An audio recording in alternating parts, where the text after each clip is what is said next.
Hello everyone, welcome back to my channel রান্নাঘরে বাঙালিয়ানা। আশা করছি সকলেই খুব ভালো আছেন। আজকে বানাবো এই গরমে ডিটক্স ওয়াটার। তার জন্য কিছুটা পরিমাণে চিয়া সিডস আমি রাত্রে ভিজিয়ে রেখে দিয়েছি। এরপর আমি গাছ থেকে কিছু ফ্রেশ পুদিনা পাতা তুলে নিচ্ছি। আপনারা কে কোথা থেকে আমার ভিডিও দেখছেন অবশ্যই কমেন্ট করে জানাবেন। যদি আপনি ফেসবুকের গ্রাহক হয়ে থাকেন অনুরোধ করব চ্যানেলটি ফলো করার জন্য, আর ইউটিউবের গ্রাহক হয়ে থাকলে অনুরোধ করব চ্যানেলটি সাবস্ক্রাইব করার জন্য, যাতে নিত্য নতুন ভিডিওর আপডেট সবার প্রথম আপনিই পান।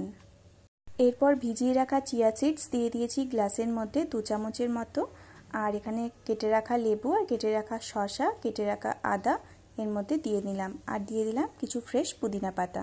এরপর পরিমাণ মতো জল দিয়ে নিলাম। আপনারা চাইলে এর মধ্যে কিছুটা পরিমাণে হানিও অ্যাড করতে পারেন। এরপর এটাকে আধ ঘন্টার জন্য আমি রেখে দেব মিক্স করে, তাহলেই রেডি হয়ে যাবে ডিটক্স ওয়াটার।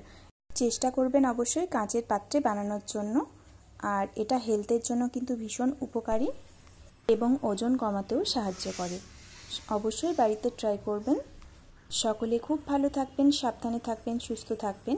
দেখা হচ্ছে নেক্সট ভিডিওতে।